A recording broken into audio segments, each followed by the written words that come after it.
नमस्कार दोस्तों। आज की कहानी है जो होता है अच्छे के लिए होता है। एक अमीर व्यक्ति था।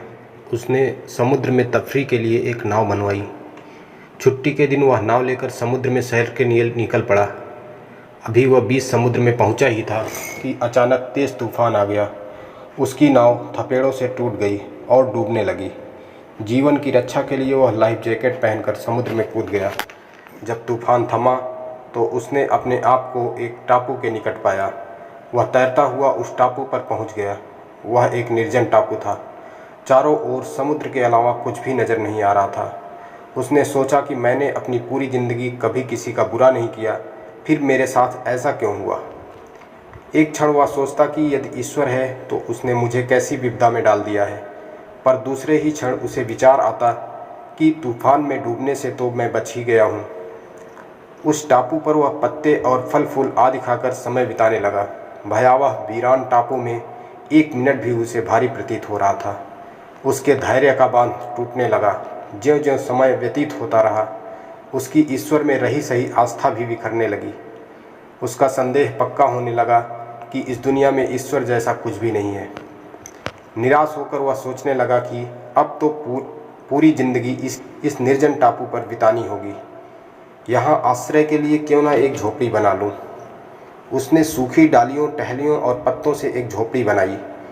झोपड़ी को निहारते हुए प्रसन्न हुआ कि अब खुले आसमान में नहीं सोना पड़ेगा। निश्चिंत होकर इस झोपड़ी में चैन से तो सो सकूँगा। अभी रात हुई ही थी कि अचानक मौसम बदला। बादल गरजने लगा, बिजलियाँ कड़कने लगी। अचानक एक बिजली झोपड़ी पर आ गिरी और झोपड़ी में आग लग गई। अपनी मेहनत से बने अंतिम आश्रय को नष्ट होता देखकर वह आदमी पूरी तरह टूट गया।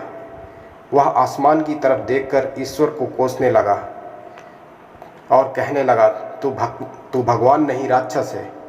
रहमान कहलाता है तू, किंतु तेरे दिल में रहम जैसा कुछ भी नहीं। तू बहुत क्रूर है। वह हताश होकर सर पर हाथ धरे संताप कर ही रहा था कि अचानक एक नाव टापू के किनारे आकर लगी। नाव से उतरकर दो व्यक्ति बाहर आए और कहने लगे, हम तुम्हें बचाने आए हैं। यहाँ जलती हुई आग देखी तो हमें लगा कोई इस निर्जन टापू पर मुसीबत में है और मदद के लिए संकेत दे रहा है। यदि तुम आग ना लगाते तो हमें पता भी नहीं चलता कि टापू पर कोई मुसीबत में है। वह आदमी सोचने लगा, ओह वह तो मेरी झोपड़ी थी। उस व्यक्ति की आंखों से आंसू बहने लगे। हे ईश्वर, यदि झोपड़ी न जलती तो यह सहायता मुझे न मिलती। वह कृतज्ञता से द्रवित हो उठा और दोनों हाथ उठाकर ईश्वर का धन्यवाद किया। इस कहानी से हमें यह शिक्षा मिलती है कि जो भी होता है अच्छे के लिए होता है। शुरुआत में भले ही लगे कि हमारे साथ गलत हो रहा है, लेकिन अंत में हमें एहसास होता है कि जो भी हुआ अच्छे के लिए हुआ है। अगर यह कहानी आपको पसंद आई हो तो कृपया इसे लाइक करें और हमारे चैनल को सब्सक्राइब और शेयर करें। धन्यवाद।